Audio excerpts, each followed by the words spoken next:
viendront. C'est l'heure du magazine du dimanche. L'invité du jour, je vous le disais, c'est Augustin Thiam, le gouverneur du district de Yamoussoukro. L'invité est en plateau. Merci encore, monsieur le gouverneur, d'être venu. Ensemble, suivons ce reportage. Des soins ophtalmologiques et dentaires offerts gratuitement aux populations de Kofabo, village de la sous-préfecture d'Atiéguakourou.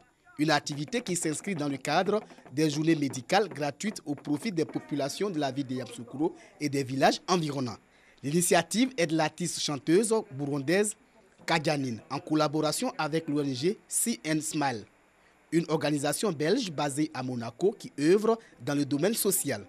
Ces séances de consultation et de soins visent à améliorer les conditions de santé des populations. Les patients qui ont été pris en charge sont au nombre de presque 450. Nous avons fait, je crois, 18 opérations de la cataracte, distribué des lunettes, donné des médicaments pour ceux qui nécessitent un traitement. Et puis aussi, nous avons une section où on soigne les dents. Il y en a qui ont besoin d'une opération. Il y a une autre partie de notre équipe qui est en train de faire des opérations gratuites aussi pour la population qui en a besoin. Les autorités locales, partenaires de cette action humanitaire, sont venus s'assurer du bon déroulement de l'activité et encourager l'initiative. Les bénéficiaires, eux, ont traduit leur gratitude aux bienfaiteurs. Merci aux initiateurs, tous ceux qui ont eu cette bonne idée-là, que le Seigneur les bénisse. Durant 15 jours, environ 2500 personnes recevront des soins gratuits dans le district autonome de Yamoussoukro et 600 paires de lunettes seront distribuées. Le gouverneur Augustin Thiam exhorte donc les populations à s'approprier ces journées de soins gratuits.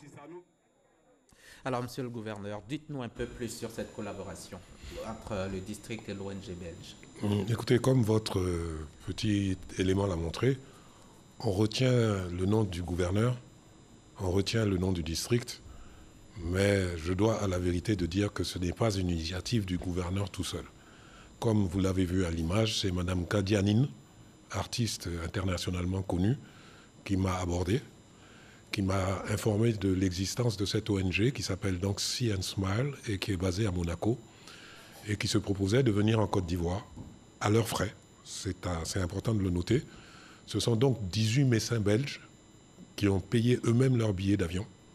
Et tout ce qu'ils nous demandaient, c'est de les accueillir, de les héberger, de les nourrir pendant toute la durée de leur séjour. Il m'était difficile de refuser une telle offre.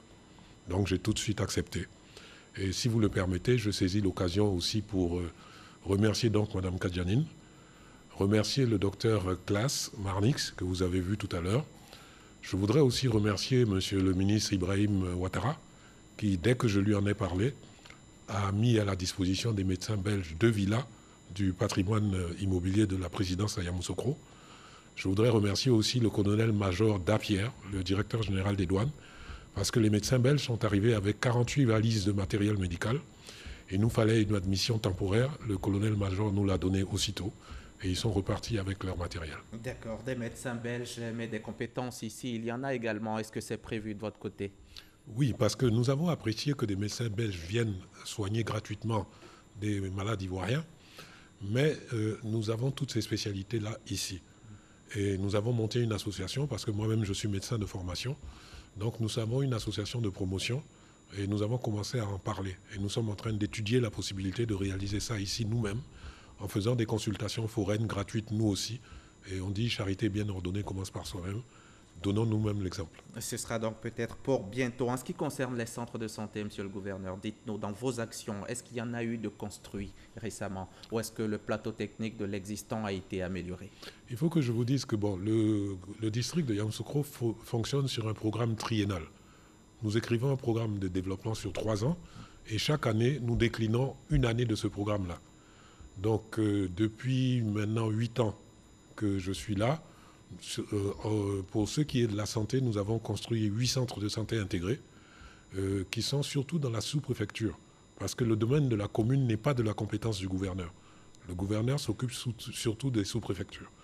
Nous avons construit une 60aine d'écoles, enfin, nous pourrons en reparler à l'occasion. D'accord, le district autonome de Yamoussoukro et les associations, les groupements de jeunesse, de femmes notamment. Nous leur accordons des subventions. La quasi-totalité des associations de femmes sont regroupées dans 2 grandes associations que nous subventionnons.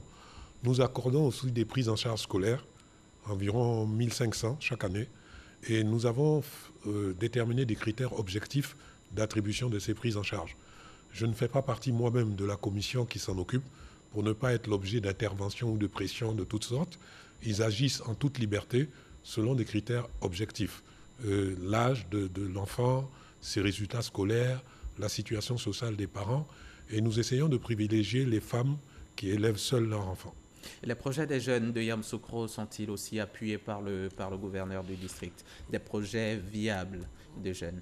Oui, nous ne sommes pas une structure de financement. Nous sommes une structure d'encadrement et nous sommes une structure de proposition. Nous avons par exemple en ce moment, grâce à un fonds de la Banque mondiale, un projet qui s'appelle le PGDEC, qui nous sert à installer des jeunes agriculteurs. Au niveau du district, nous aussi avec l'INPHB, nous installons des jeunes aviculteurs, des jeunes apiculteurs et nous avons passé par exemple un contrat avec la CIPRA, la Société ivoirienne de production alimentaire pour les animaux de bétail, et qui a construit une usine à Yamoussoukro. Et nous installons des jeunes agriculteurs qui produisent du maïs, qui est le premier produit pour produire l'aliment de bétail. Voilà ce que nous faisons. Mais le district n'est pas une structure de financement. D'accord. Jeunesse, on sait que jeunesse, ça rime avec sport. À quoi les populations de Yamoussoukro ont-ils droit en matière de sport et loisirs? Nous intervenons aussi en termes de financement, de subventions. Et j'ai fait personnellement le choix de financer les sports dits mineurs. Le basketball, le handball, l'athlétisme, et au détriment du football, dont le financement coûte cher et qui ne donne pas toujours les résultats escomptés. Lors de la dernière Coupe d'Afrique, par exemple, Yamoussoukro a remporté 3 médailles d'or en athlétisme. Donc nous les subventionnons et nous les aidons par ce moyen en leur apportant de quoi fonctionner, de quoi avoir des résultats. Et côté sécurité, qu'est-ce qui a été fait par le gouverneur du district de Yamoussoukro? La sécurité est complexe et ne peut pas être assurée par le seul gouverneur. Nous avons le CCDO qui est sur place, c'est surtout sous la dépendance du ministre de l'Intérieur et du préfet de département. Nous avons aussi la gendarmerie, nous avons la police municipale et le district vient de créer une police du district qui était au départ de 10 membres qui sont portés à 25 cette année. Et nous sommes en train de construire le 3e commissariat de Yamoussoukro qui sera le commissariat de la police du district, qui va venir en complément des forces de police déjà installées. Nous avons été sollicités aussi par la gendarmerie de Yamoussoukro et nous avons accepté de leur acheter des drones équipés de caméras qui vont leur permettre de survoler toutes les pistes qui conduisent à Yamoussoukro et de pouvoir prendre sur le fait les bandits éventuels qui viennent s'attaquer à Yamoussoukro. Et les paysans, producteurs de Yamoussoukro, ont-ils eux aussi bénéficié des actions du gouverneur? Oui, nous intervenons aussi auprès des paysans en leur fournissant surtout des intrants, nous avons lancé une expérience de culture de riz. Nous avons aussi essayé de monter un marché de gros à l'entrée de Yamoussoukro qui est en voie de réalisation. Dites-moi, monsieur le gouverneur, qu'est-ce que Yamoussoukro a aujourd'hui d'attrayant, le district de Yamoussoukro, hein? Qu'est-ce qui, moi, me ferait quitter Abidjan, par exemple, pour aller à Yamoussoukro en termes de festival, sur le plan culturel? Qu'est-ce qui, aujourd'hui, m'appellerait à Yamoussoukro? D'abord, moi, je dirais d'abord le côté historique de Yamoussoukro. Yamoussoukro est la ville natale de Félix Houphouët-Boigny. Grâce à une autoroute, elle est maintenant à 2 heures de route d'Abidjan. Yamoussoukro a des infrastructures hôtelières. Yamoussoukro habite la 2e plus grande basilique du monde. Yamoussoukro a beaucoup d'attrait de ce côté-là. Sur le plan culturel, vous avez vu que depuis quelque temps, avec Monsieur le Président Ahoussou, nous organisons chaque année un Pakinou qui regroupe pratiquement tous les groupes culturels de la Côte d'Ivoire. Et cette année, nous avons l'intention de faire le Pakinou à Atieguakro. Donc, ne serait-ce que pour assister à Pakinou, j'invite les Ivoiriennes et les Ivoiriens à venir à Yamoussoukro. Sur un autre plan aussi, sur le plan, il y a des tisserands autour de Yamoussoukro qui tissent de très beaux pagnes. Il y a des orfèvres qui font aussi de très beaux bijoux. Et puis, il y a la région de Kossou, du lac de Kossou, qui vaut les déplacements. On va parler éducation. Qu'est-ce que le gouverneur du district de Yamoussoukro a comme bilan dans ce secteur? Nous avons construit depuis 8 ans une 60aine de classes. Nous avons achevé 4 collèges que nous avions trouvés totalement arrêtés. Et nous avons construit une 12aine d'écoles. Nous avons construit aussi des logements sociaux pour les professeurs. Et comme je le disais tout à l'heure, nous accordons des prises en charge scolaires. Et nous avons une convention de partenariat avec l'INPHB auquel nous apportons une subvention chaque année. Est-ce que des écoles à Yamoussoukro ont bénéficié d'équipements, de tables-bancs, de matériel didactique? Chaque année aussi, nous consacrons près de 200 millions en équipements, en matériel didactique d'alphabétisation, en fourniture de tables-bancs. Chaque année, nous le faisons. D'accord. Et je ne peux pas ne pas aborder cette question, ce sera un crime de lèse-majesté. Le lycée scientifique de Yamoussoukro. Voici le lycée, le premier lycée d'excellence qui se meurt sous les yeux des autorités. Tout est à refaire au lycée scientifique, du parquet au plafond. Vous savez, vous parlez du lycée scientifique, disons que Yamoussoukro même, dans son état général, a beaucoup de choses qui doivent être refaites. Mais je lance un appel aux Ivoiriennes et aux Ivoiriens. Son Excellence, Monsieur le Président de la République, est informé de la situation de Yamoussoukro. Je sais que quelque chose se prépare, donc je leur demande d'être encore un peu patients. Dans les 2-3 mois qui suivent, Yamoussoukro sera en chantier, le lycée scientifique le sera aussi, et les rues de Yamoussoukro dont vous ne parlez pas, mais je me permets d'en parler, seront aussi refaites et seront en chantier. Je vais parler des routes. Qu'est-ce qui est prévu? Les routes à Yamoussoukro sont dans un état de dégradation déplorable. Je viens de vous dire que quelque chose était prévu. J'estime que c'est au niveau gouvernemental et le ministre de tutelle de tout cela, c'est le ministre des Infrastructures. Je vous dis que quelque chose se prépare et des voix plus autorisées que moi viendront vous donner les détails. Nous sommes à l'étude technique, nous sommes en train d'identifier les rues qui vont être totalement rebitumées. Et nous allons donner un certain nombre de kilométrages à Yamoussoukro et un certain nombre de kilométrages à la deuxième commune du district qui est Atiegouakro.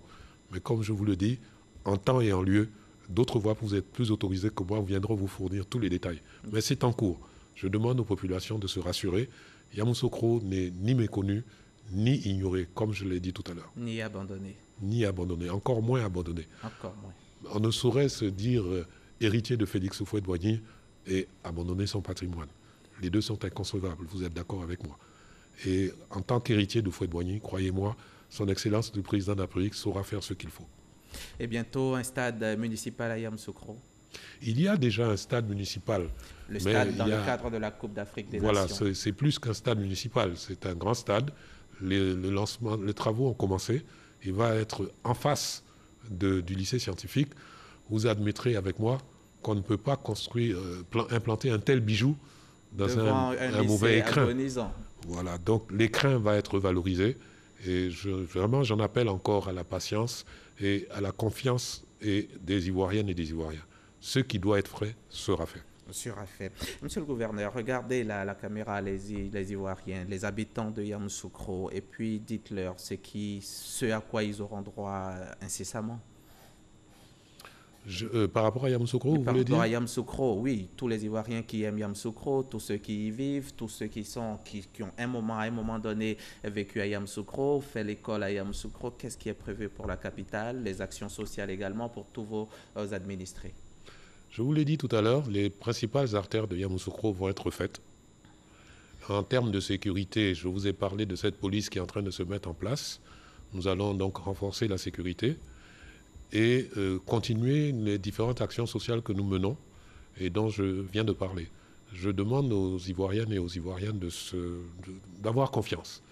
Vous savez, nous entendons des choses et aucune politique de développement, aussi bonne soit-elle, ne peut avoir des résultats s'il n'y a pas un climat général apaisé. Donc je saisis l'occasion que vous me donnez pour lancer un appel à l'apaisement. L'apaisement des plumes, l'apaisement des voix. Il n'est pas besoin de s'injurier pour faire de la politique. Merci. Le français est suffisamment riche pour pouvoir dire ce qu'on veut dire sans prononcer aucune insulte. Donc j'appelle tout le monde, les unes et les uns, au calme, à la pondération et au respect des autres. Et puis on attend également le transfert effectif de la capitale à Yamoussoukro. Vous savez, je dis souvent que je pense que quand son Excellence Alassane Ouattara est arrivé au pouvoir, il a été confronté à d'autres priorités. Il ne faut pas se contenter de regarder ce qui n'a pas été fait à Yamoussoukro. Il faut regarder surtout ce qui a été fait ailleurs. J'ai été moi aussi journaliste et dans notre formation, on nous apprend qu'un train qui arrive à l'heure n'est pas une information. Mais il serait bon que les médias, de temps en temps, disent que les tiens arrivent à l'heure, parce que ça laisse croire que tous les trains sont toujours en retard. À force de ne donner que de mauvaises nouvelles, on pense qu'il n'y a pas de bonnes.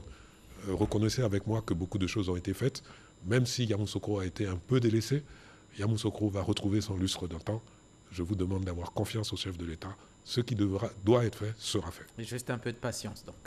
Merci monsieur le gouverneur. Docteur Augustin Thiam, gouverneur du district de Yamoussoukro. Je rappelle que vous êtes venu nous parler de vos actions dans le district et les actions sociales notamment en faveur des populations. Merci encore d'être venu. Cet entretien est terminé, le 13h également. Merci de nous avoir suivis et très bon dimanche sur la chaîne Kiras.